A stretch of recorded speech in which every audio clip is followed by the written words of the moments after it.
There are two EA game studios that I absolutely just have to highlight here, and I'm giving them their own section because honestly, forget EA for a second, these studios' contribution to gaming as a medium just has to be highlighted and appreciated.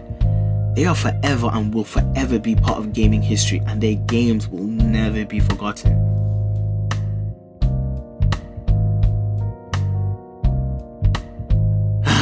Visceral Games. Dead Space, oh Dead Space. That game, at a time it replaced Resident Evil as the king of horror games. This game had it all. Great graphics, a likable character, horror, jump scares, deep gameplay mechanics, an amazing story that spawned into comic books and animated movie. Dead Space genuinely had it all. They had built this world on this space freighter that just begged to be explored at your own peril, obviously. Drip feeding you this story that wove into so many different directions. You just knew what you were playing was an exceptional game. I remember never being able to play this game in dark. I'm thankfully in my room I had a lamp, so I never had to.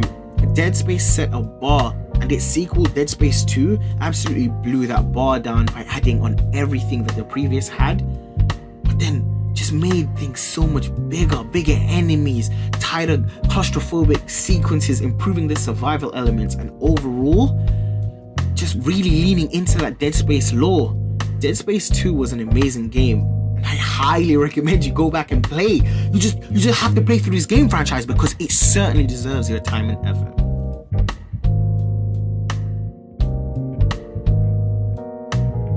EA owned big studios like Criterion, Ghost Games, and Dice Games, which are great studios. But there is absolutely no denying their shining beacon of creativity is BioWare. This studio alone developed the greatest Star Wars game ever in Star Wars Knights of the Old Republic, an action RPG set in the Star Wars universe that people are still crying for a reboot or sequel till this day. BioWare has made a range of games from Star Wars games, Jade Empire, but the first taste for most of us casuals got from BioWare was Dragon Age. Everyone knew Bethesda's Elder Scrolls franchise, but there was just something about BioWare's advertised RPG that just made it seem much more enticing. The choices the player made just seemed so much deeper and more impactful to the relationships and story being told. BioWare was in their bag when making these RPGs. Dragon Age, it was just a passion project, and it was evident to everyone. But then they did it. Mass Effect happened. They created a game that was so great that it caused a huge fanboy flame war between Xbox 360 and PS3 because the game was published in tandem with the Microsoft Studios, making the game exclusive to Xbox 360 for what seemed to be forever. How? How could a game that looked and played this great, telling a story this amazing, receiving this much positive praise, be exclusive to Xbox 360, thus stopping me from playing it on the only console I owned? It was a travesty. So you best believe when they announced the sequel was in the works and would be available on all consoles at the same time, I didn't miss launch date. That game was mine from the get-go. I'm not even here to review these games, that's not what this video is about, but honestly, these games have aged very well, so if you have the ability to go back and play these games, then by all means, please do, because if you haven't already, you are missing out on such a phenomenal gaming franchise with so much soul and just beaming with character. Just go play these damn games because honestly, you just have to.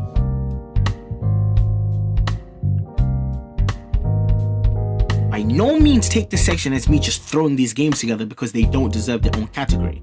They absolutely do. It's just I don't want this video to be an hour long. But this section is important to highlight just how diverse EA's catalogue used to be.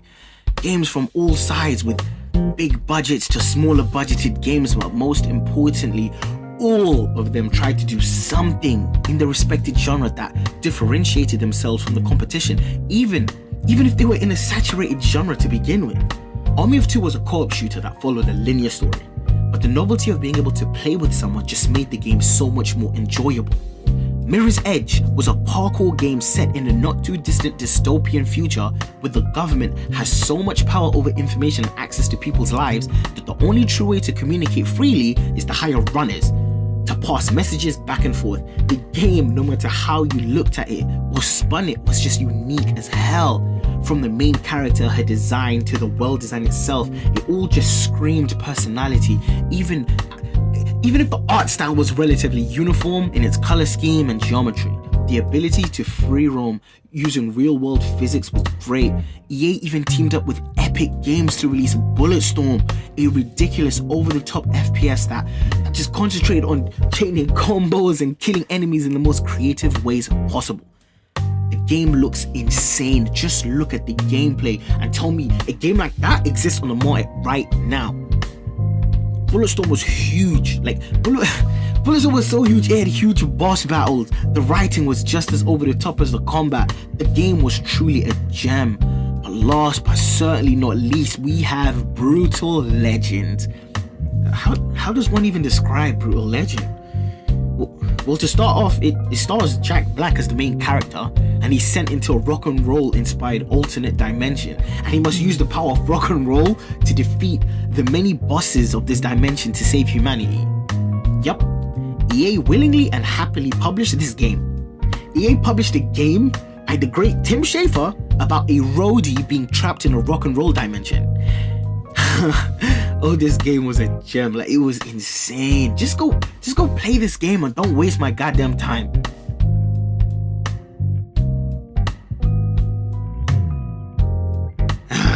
And this is where things go down south quickly. Something happened to EA, and that something must have happened leading up to 2013, because EA's 2013 was a shit show. EA butchered Dead Space 3 and turned it into a pay-to-win cash grab with unrealistic targets. This was the beginning of EA's turn, and with EA Games releasing its fewest amount of games ever up to this point in 2014, this all but confirmed the beginning of the end of our love affair with EA. Now, hear me out, because I'm gonna go full tinfoil hat mode.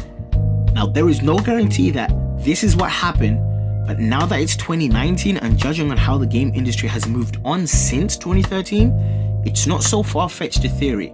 Alright, so check it. I mentioned at the beginning of this video that EA's FIFA had stiff competition from Konami's International Superstar Soccer franchise. Well, Konami rebranded ISS into Pro Evolution Soccer, a gaming franchise that, without a shadow of a doubt, was king of football simulation. FIFA simply could not compete with Pro Evo, and the caveat that FIFA fans could hold on to was the fact that FIFA had all the teams licensed exclusively on its game.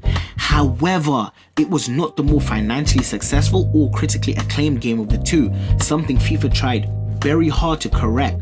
That is until the new game generation hit and the launch of the PS3 and Xbox 360 brought in more powerful hardware that allowed developers to usher in HD support, but most importantly, more realistic gaming experiences. Konami, being Konami, rested on its laurels and released its Pro Evo games with more of the same, which wouldn't have been such a problem if people didn't expect more from their more expensive and more powerful gaming machines. And FIFA, with its updated visuals, cloth simulation, as well as overall better presentation, simply closed that gap. Konami had been stubborn and thought resting on its laurels and releasing the same Pro Evo experience from the PS2 era would be as successful as always. But boy, were they wrong, and after 3 swings of the stick, people finally got tired and could no longer ignore the strides that FIFA 09 had taken to catch up and surpass Pro Evo, and FIFA 09 became the game that I call the great migration for us Pro Evo players to FIFA. People switched sides in literal millions, and sales of the two football franchises reflected this. Now, what we know today is FIFA is EA's cash cow, and it brings them in the most money. But why is that? What is bringing in all this revenue? Answer: Ultimate Team, a game mode they introduced into the FIFA franchise in FIFA 09, which had its fans, sure. I mean, it passed 1 million users by FIFA 09, but by FIFA 14, they had amassed over 21 million users. And the fact that this was during a time where people were naive to the detriment of microtransactions in their games, players spent a lot of money on card packs and FIFA points, which in turn generated billions for EA. So now, all of a sudden, making games to make money was no longer the necessity, when making a single game with an Ultimate Team game mode can make billions for them without needing to release any other game through the year to balance the books. This game mode was replicated and added to EA's NFL and NHL franchises, and EA's net worth rocketed. EA has been riding this high ever since, and this single game mode is what put EA in its unrealistic money generation path. Now, I know I may sound insane blaming an entire game publisher's demise on a single game mode, but hear me out. Would you not think it was to blame too after hearing stories like the ill-fated Mass Effect Andromeda developers showing off playtests of the game to the suits at EA just for them to ask, oh, where's this game's version of Ultimate Team? Like seriously? Like what? Seriously? You're asking for an Ultimate Team in a Mass Effect game? This just screams of delusion and a complete detach of games as entertainment, and face first plummets itself into the mantra of games as a service.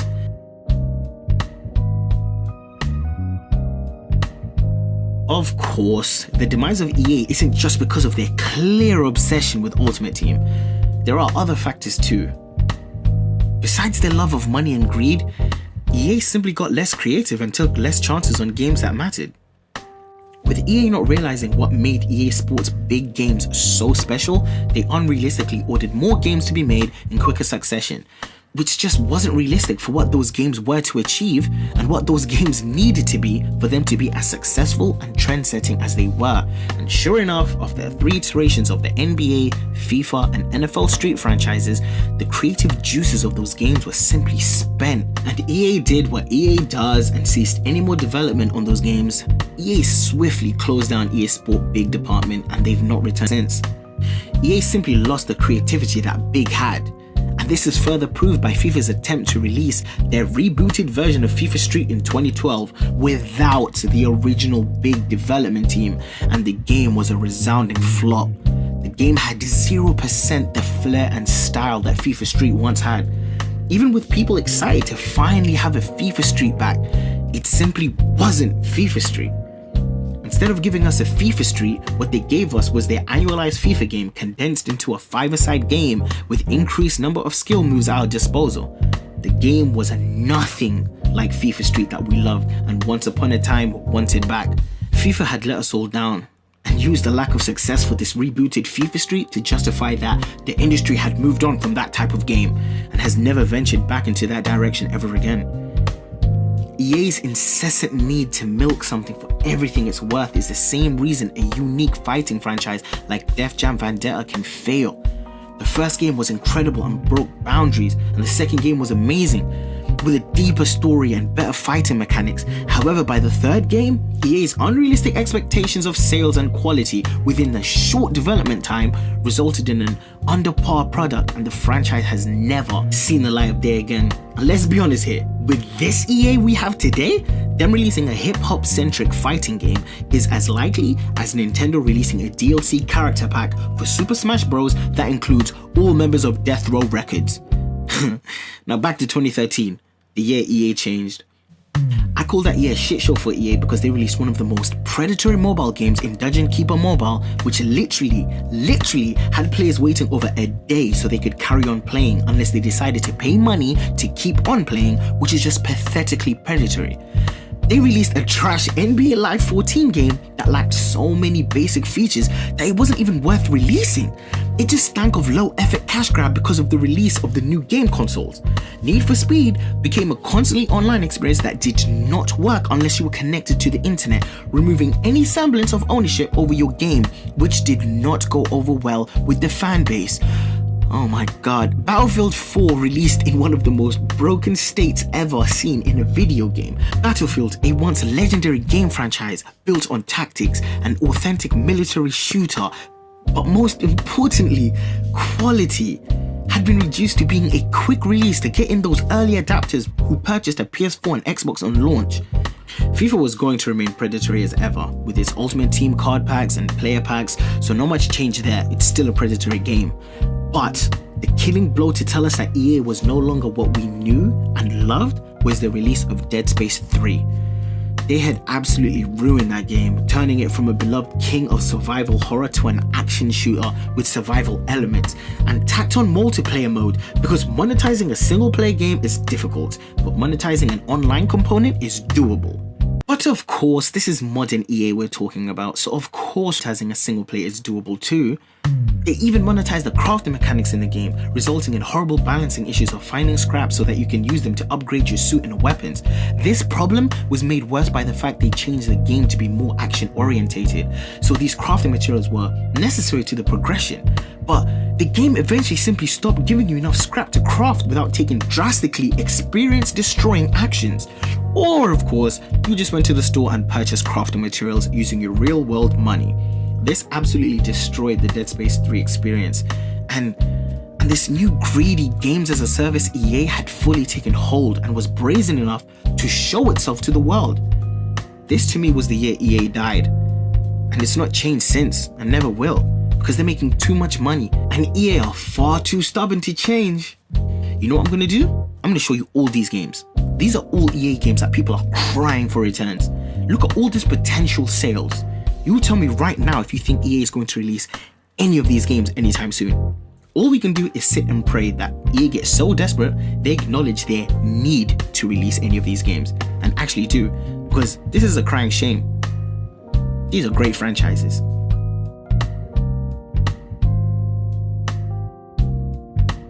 EA, what the hell happened?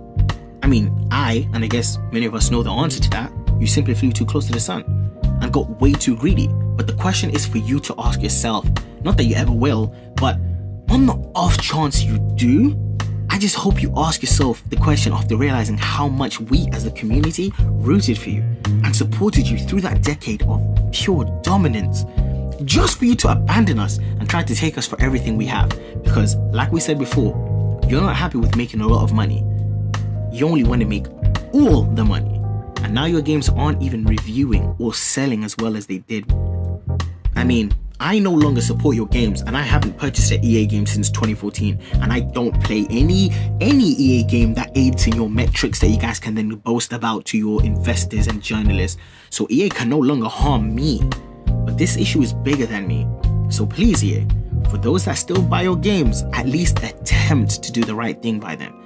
Because everyone has their breaking point, and I found mine. I'm sure EA, you aren't trying to find out what's theirs. Anyway guys, thanks for checking out my video and thanks for listening. I know this was a long ass video, but I'm super passionate about this shit. Like, I really do love this stuff. And as much as I hate EA, make no mistake, I really do hate them. I absolutely loved them during that decade run. It was crazy. I mean, SSX, what? Fever Street, what? Def Jam Vendetta, what? Burnout Paradise, what? Nah man, that's crazy. All from one publisher? Nah, that's just insane. Like, you can't. No. I'm done complimenting those idiots. Like, they genuinely don't deserve it. So forget EA. But anyway, please hit that like button, comment, share this video. Maybe we can get EA to see it, or someone at EA. You know, you never know. But honestly, thanks for checking out my last video as well, and I hope to see you guys in the next video. Remember to subscribe and like this video. It is always much appreciated and will help the channel grow. Thanks again, man. Peace.